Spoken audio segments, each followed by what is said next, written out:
Hello and welcome back to my channel, or welcome if this is the first time that you are joining me. Now, October is my birthday month, and that meant that I got a few new decks from friends for my birthday, and I wanted to share some of them with you, starting with this lovely unique oracle deck that I received from my friend, the Santa Muerte Oracle, Book of the Dead, it says at the bottom. I'm going to murder so many names in this video, so please just bear with me while I try and get through pronunciations of things. But it's a really interesting deck, so hopefully you'll stick with me anyway. So this is by Fabio Listrani. It's 32 cards with a book. It's by Lo Scarabeo. And it's one of these two-part boxes, which I really like. I much prefer a two-part box to a tuck box because they're just so much sturdier, right? Those out a minute. So you've got it's a good guidebook as well. It's not really a little white book, it's a proper guidebook, but like all of Lo Scarabeo's guidebooks, it is in different languages. So it's in English, Italian, Spanish, French, Portuguese, and I'm not sure what that is.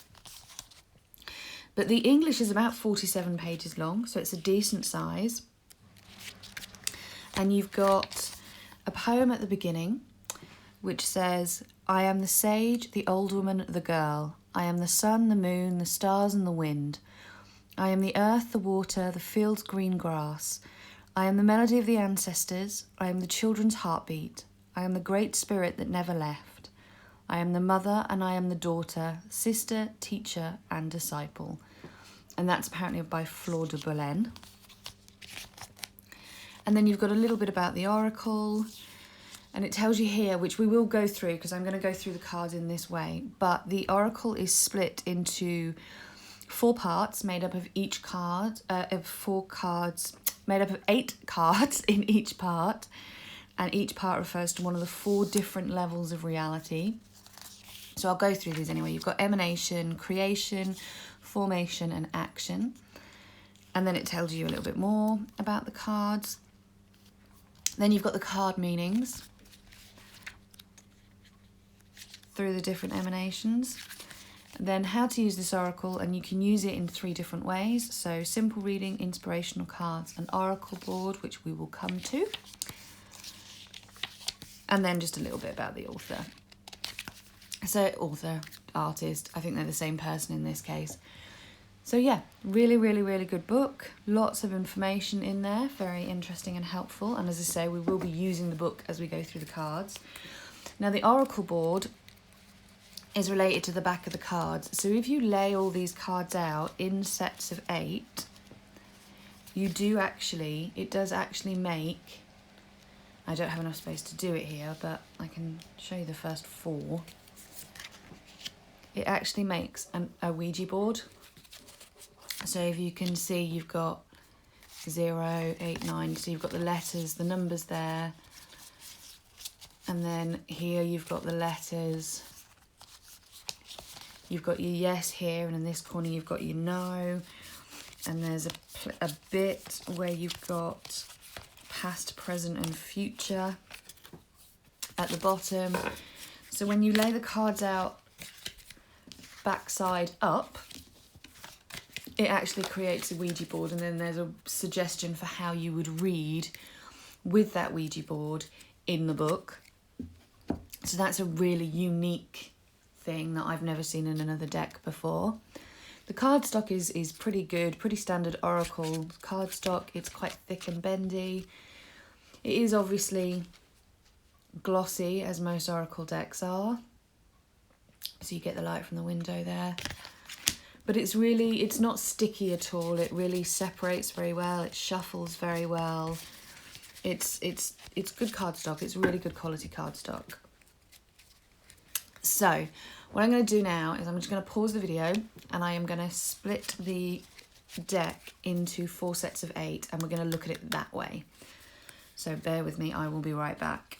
Okay, so we've got our first 8 cards. And these cards are the emanation cards. So these first 8 cards represent archetype concepts, that is to say those abstract, innate and primitive concepts that form the basis and the origin for any material or immaterial form around us. And these are, so the first one here is, can we zoom in?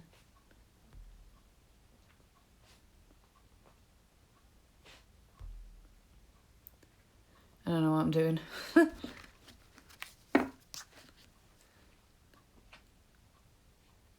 That'll do. So the first one is darkness. There is a skull there in the middle, but you can barely see it. The second is masculine, so there's no words on this card. There's only a number and an image, and then you would need to check in the book for what the card is and what the meaning is. But as you go through them, I mean, that is quite clearly darkness. That makes sense. Once I know this is masculine, I can see it. There's that very phallic shape in this card. So again, that makes a lot of sense to me. This card, again, perfect when you know the meaning of the card. This card is chaos. Card number 4 is love, and you do kind of get that coming togetherness of the different colours and the flow of love there, which I really like. Then we have will, which will to me is a very fiery element. So it makes sense that there's fire, there's a lot of red, there's, you know, that kind of drive of moving forward from a place of will. I kind of really get that in that card, which I really love. Order,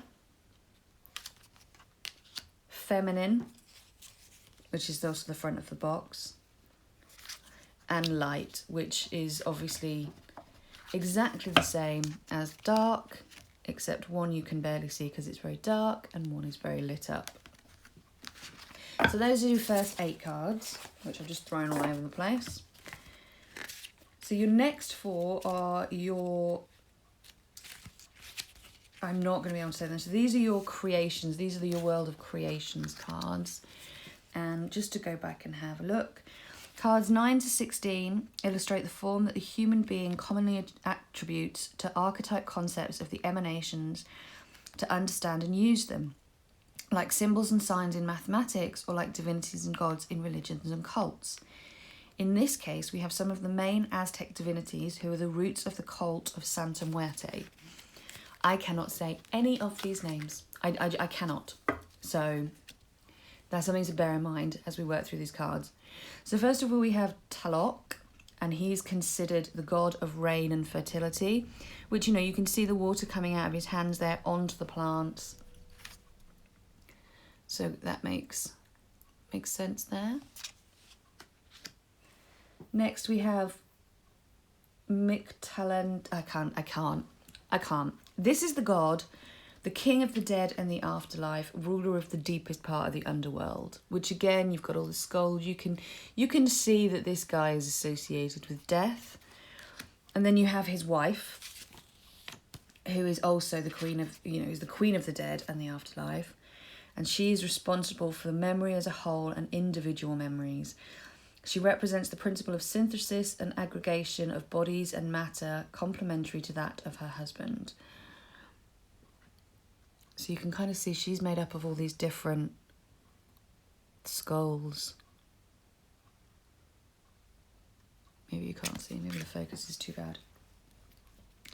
Then we have the god of night, of war, of education and temptation. He is portrayed holding a mirror with which he kills his enemies, forcing them to face their contradictions and discordance. For this reason, he is governed by the archetype of chaos. Next, we have the god of sun and of war, simultaneously benevolent but strict. In fact, just as the sun can sense life on earth, its excess can burn and kill. You can see the sun in the centre of his chest there. Then we have the goddess of all waters, lakes, seas and sailors, as well as the goddess of beauty and fertility. The mother goddess of the earth, of sex, of the moon and of birth.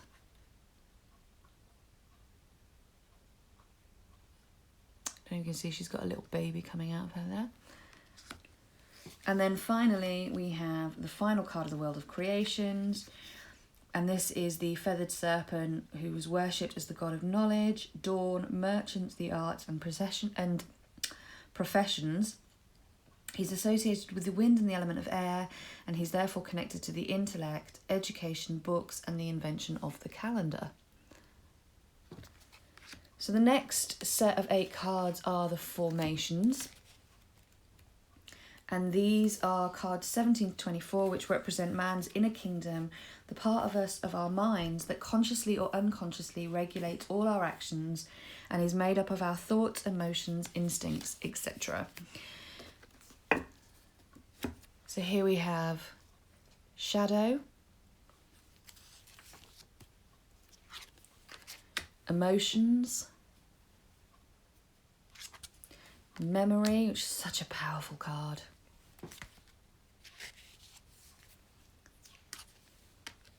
fraternity, instincts, which I think is really hard to depict. It's really hard to depict your instincts or the instincts, human instincts. I just find that really, I don't know how I would put that down on a card. So I think that he's done a fab job here. Then we have intellect, unconscious, and finally flux. And then the last 8 cards are the action cards. These are the cards of action, and they represent the congealment of the previous 3 worlds, which is to say the material world and the way in which human beings find their place and act within it by way of their own choices, their own actions, and their own works. We have birth,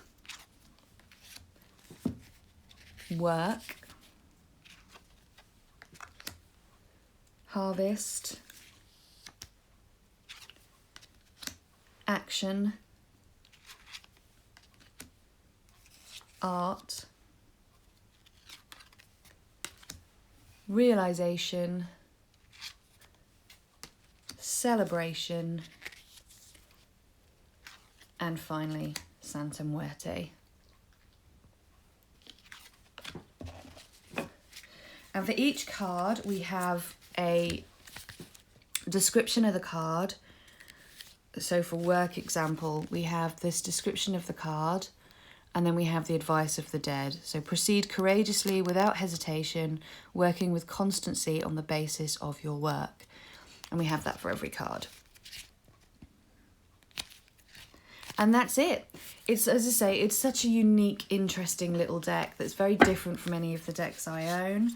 It's not a deck, I think, that I would be able to read independently of the book. I think if you wanted to do that, you would have to really learn the contents of the book. You'd have to really know what each card was and really be able to dig deep with that, which is something I may do in future. But for now, I think it's probably a deck that I will use very much with the book in tow. So thank you very much for watching. I hope you enjoyed that, and I will be back shortly for another one. Take care, everyone, and lots of love. Bye-bye.